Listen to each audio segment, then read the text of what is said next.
E aí, o Thomas, você falou nesse assunto, eu esqueci de mencionar qual que é a sugestão desse cara exatamente que ele deu, né? E é engraçado que é Ilgner A.dl. Peraí, Ilgner ADL, de São Paulo. Nem o nome do cara tem, ninguém sabe. Mas é assim, o que ele fala? Esse aqui é o próprio texto que ele colocou. E, gente, 2 parágrafos. É até estranho, né? Você ver. Ele coloca assim, abre aspas, né? A República Presidencialista se mostrou não efetiva, tendo que gastar orçamentos que poderiam ser investidos no povo para comprar apoio no Senado e Câmara. Com a monarquia parlamentarista, o partido eleito teria mais autonomia para governar, sem precisar usar dinheiro público para ter apoio. Em países como Espanha, Inglaterra e Dinamarca, o parlamentarismo monárquico tem se mostrado efetivo. Os índices de corrupção são baixos e os investimentos públicos são altos, porque o partido eleito pelo povo tem mais autonomia para governar em um sistema parlamentarista. No caso, trocaríamos o atual sistema de governo, elegeríamos um partido e o primeiro-ministro, e o imperador seria a unidade. Aqui ele coloca um negócio interessante, tá? O imperador seria unidade. O imperador seria o que responderia pelo Estado, é o que eu estava falando, seria um chefe de Estado, né? E o que ele coloca sobre a questão da corrupção e da governabilidade é que quando você tem um governo parlamentarista, é muito mais fácil governar. Você não tem que ficar negociando com o executivo com o parlamento. É mais fácil a governabilidade. No quesito corrupção, é onde a gente entra na questão de compra de apoio, né? O executivo compra apoio do legislativo, o legislativo do executivo, mas assim, não é uma regra fixa. Thomas, você fechou o seu comentário? Então, é muito interessante o que o Luzzi apontou ali, né?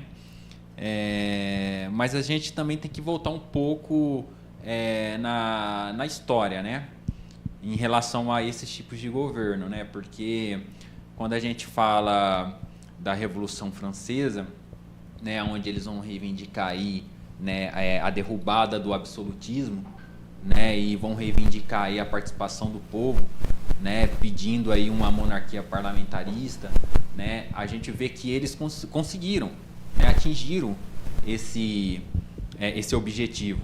Porém, né, alguns governos que vieram, né, estabeleceram a monarquia parlamentarista na França, meio que eles traíram o povo, né?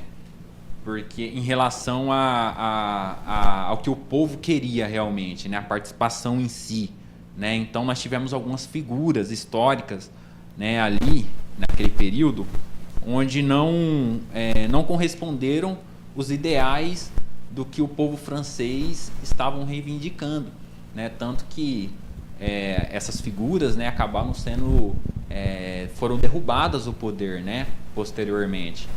Então, assim, por isso que eu falo, é algo muito delicado de se tratar, né, um pouco complexo.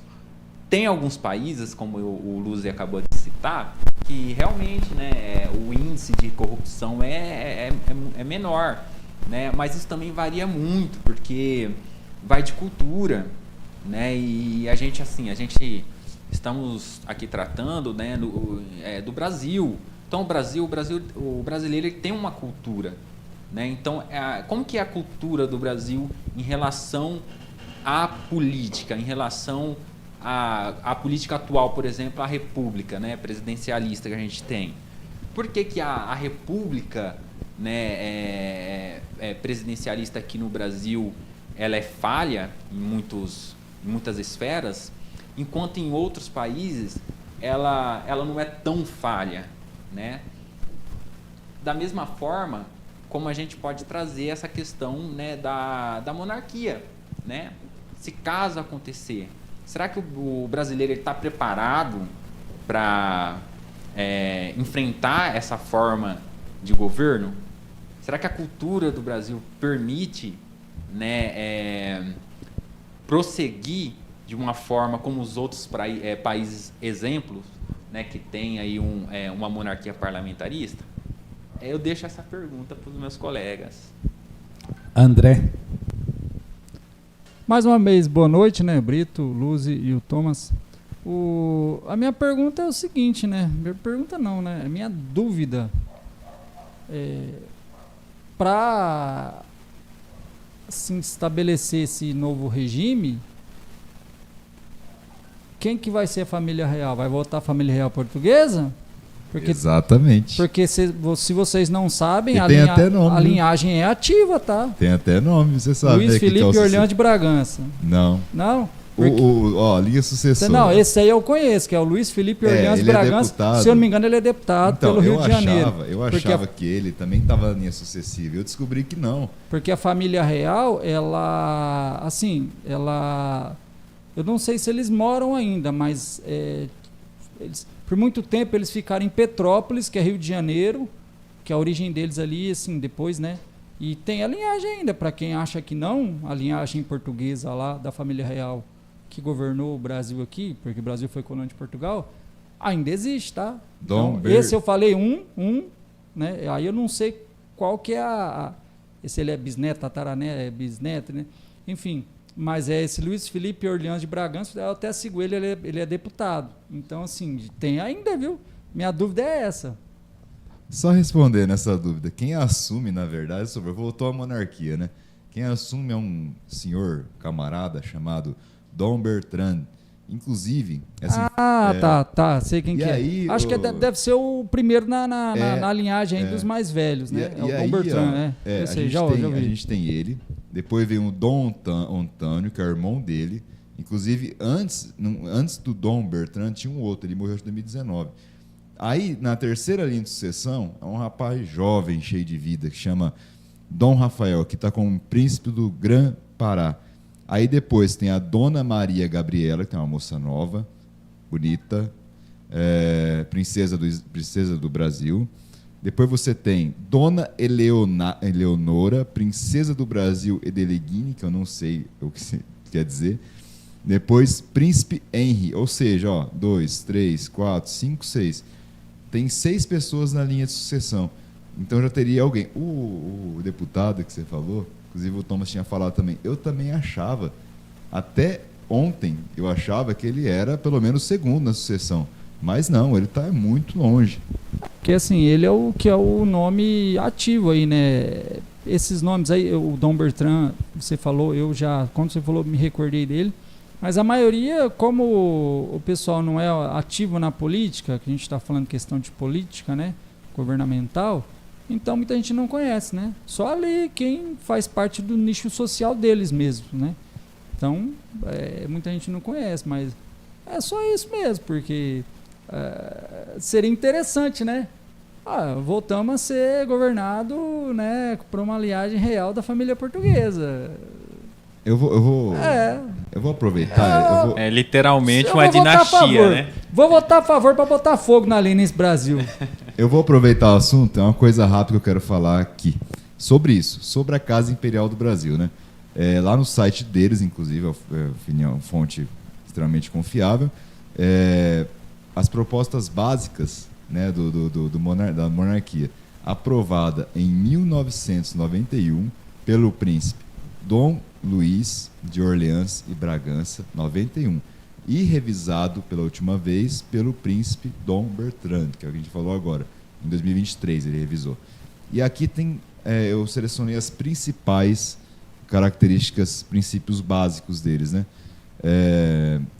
Restauração da monarquia adaptada à atual realidade brasileira, monarquia hereditária na Casa Imperial do Brasil, poder moderador ao imperador, poder executivo através do primeiro-ministro com seus membros do gabinete que tenham confiança do imperador e do parlamento, legislativo bicameral, que é o que a gente tem, né, Senado e Câmara dos Deputados, membros do Conselho de Estado escolhidos pelo imperador, sendo eles figuras exponenciais dos vários setores da vida nacional, manutenção do sistema federativo com alterações mediante plebiscito, consultas, ampliação da autonomia dos municípios, família como célula-mãe da sociedade e fundamento da civilização cristã. Os pais deverão ter os verdadeiros direitos e fins da família, responsáveis por resguardar a vida da prole, do bem-estar doméstico. cabe primordialmente à família a missão de educar e do Estado a missão de desenvolver o ensino das redes privadas e públicas, valorização das Forças Armadas, da Polícia Militar e do Corpo de Bombeiros Militares, especialmente como guardiões da paz social e segurança interna e externa. E, por último, respeito ao sistema de sindicalismo livre e liberdade de imprensa. A parte mais interessante aqui é da família, né, da questão de civilização cristã, e também que cabe à família a missão de educar. E aí a gente volta para o deputado. Quem acompanha, quem segue ele, sabe que é uma pauta forte dele, né? Essa aqui. E eu não sabia dessa base. Né? Tinha esses princípios que é da própria família real brasileira, né? Então, mas esse princípio cristão, ele se enquadra em qual princípio cristão? No meu ponto de vista, é o princípio cristão católico. Teria que entender que melhor, nem sempre né? Foi com os reis monarcas. Que aí já perderia a questão do Estado laico, né? Mas exatamente. Não sei o que eles quiseram dizer exatamente com isso, né? Mas se você for... Portugal, ele vem de um princípio, igual você falou.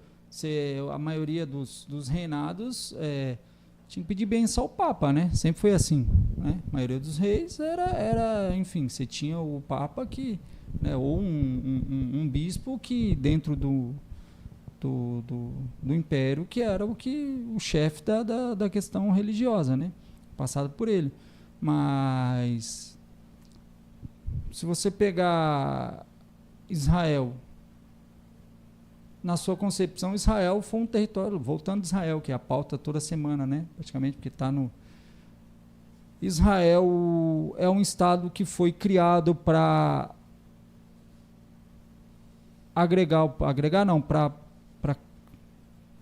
pro povo judeu, acolher, né? Acolher, isso, a palavra certa, para o povo judeu, né? Então, em tese, é um estado judaico.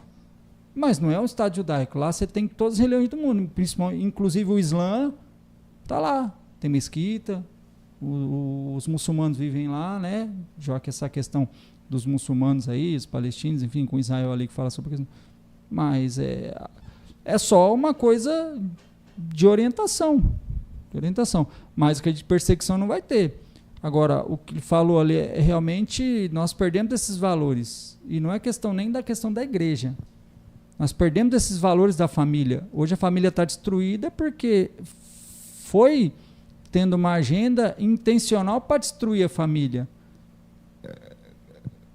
Hoje você faz o filho para o mundo. O que eu achei mais interessante aqui, de tudo, foi a parte justamente da família como célula-mãe. Porque para eles colocarem como princípios básicos, é que para eles é realmente uma coisa extremamente importante. Talvez venha da questão da própria família real, né? Mas você precisa entender o seguinte: uma família que tem uma base forte, ela é uma família forte.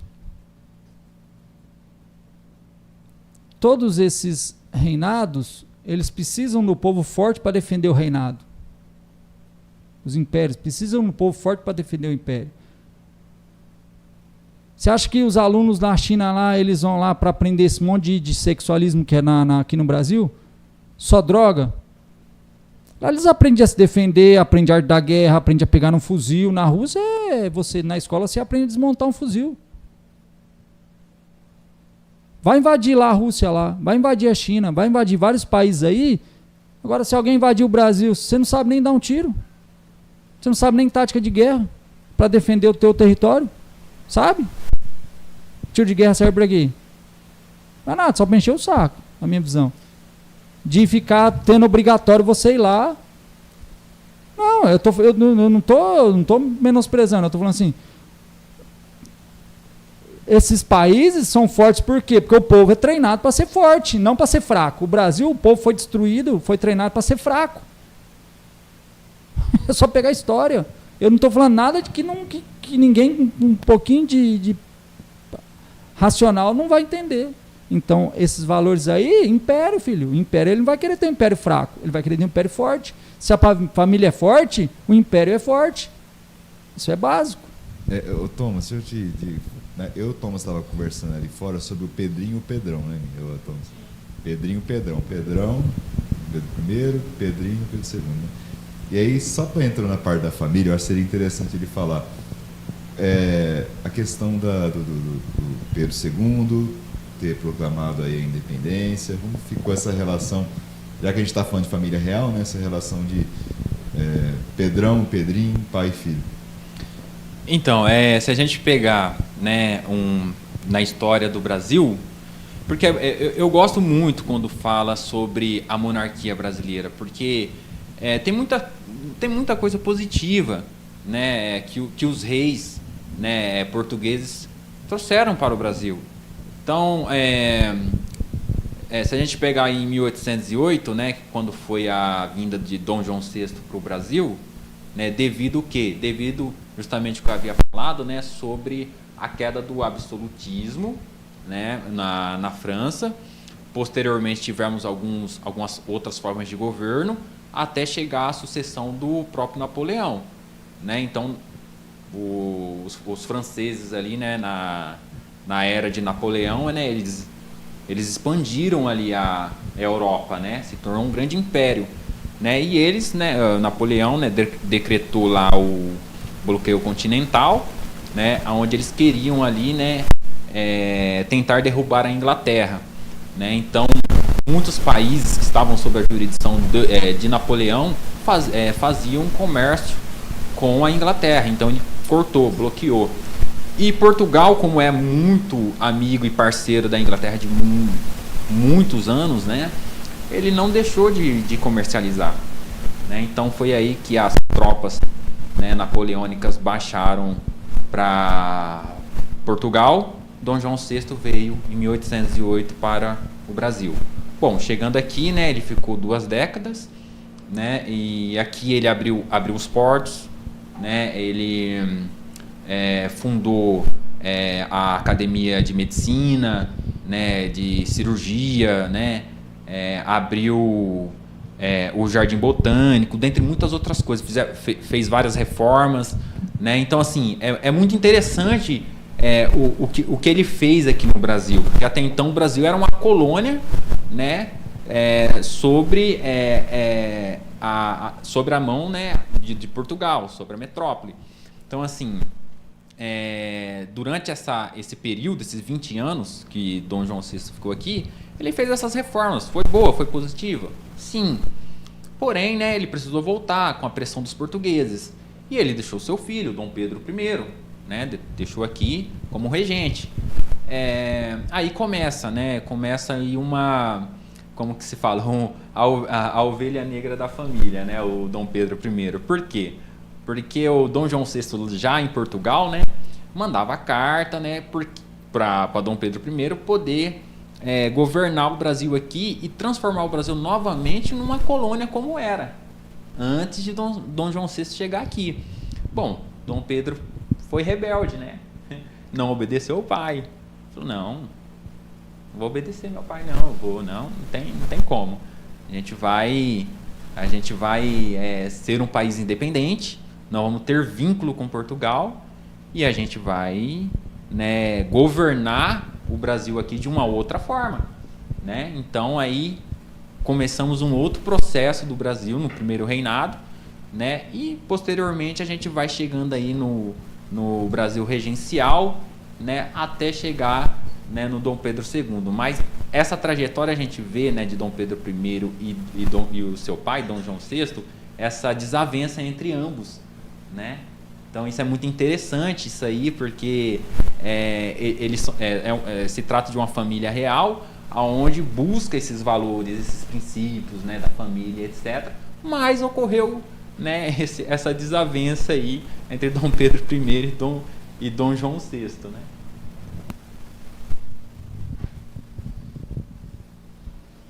Não, só complementando o que o Thomas falou,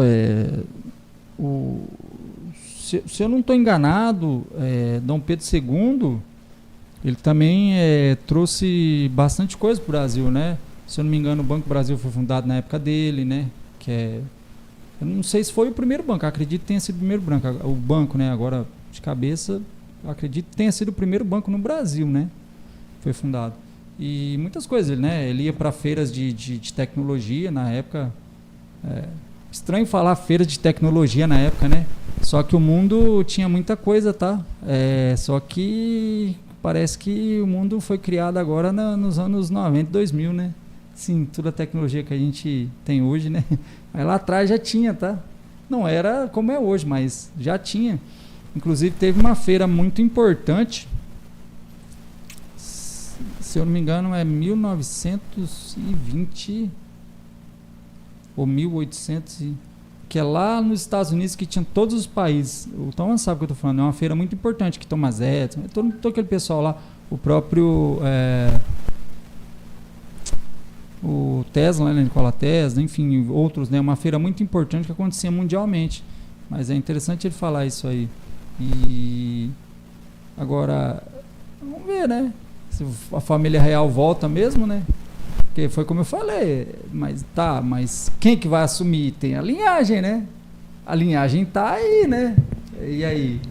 Exatamente, se trata aí da dinastia, né? A linhagem.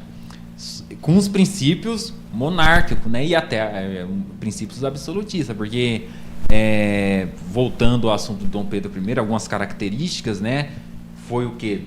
Proclamação da República, Constituição de 1824, a centralização do poder, né? Em relação também à questão do poder moderador, né? Porque foi uma conquista a participação do povo, a monarquia parlamentarista, sim, foi uma conquista boa, mas, né, Dom Pedro I falou, não, eu preciso mexer uns pauzinhos aqui, criou o quarto poder para centralizar ali o poder ali, né? Outra questão também teve, né? Claro que teve as crises internas, né? Depois a abdicação do próprio Dom Pedro I, né? E aí, né, esses conflitos que teve entre ele e o pai dele, para ele poder dar independência para o Brasil. E é muito interessante, como o colega falou aqui, sobre as reformas que Dom Pedro II fez também, positivas, boa para o Brasil. Então, assim, olhando desse ponto de vista, né, se o Brasil retornasse à monarquia parlamentarista, eu acredito que, em alguns aspectos, seria bom. Mas eu ainda fico naquela dúvida na questão da cultura brasileira. Será que o brasileiro ele está apto a ter esse tipo de forma de governo, né? Porque até então, né, eu abro um leque de questão sobre a questão da democracia no Brasil. Será que o Brasil sempre foi uma democracia? Ou o Brasil precisa ser reinventado novamente, né? Porque a gente tem, os brasileiros, eles são um povo bonito, são um povo, né, um povo alegre, mas infelizmente quando se trata em questão de política, seja ela presidencialista ou monarquista, etc., o brasileiro ele tem uma certa dificuldade, né, em entender essa complexidade, né, de relações políticas.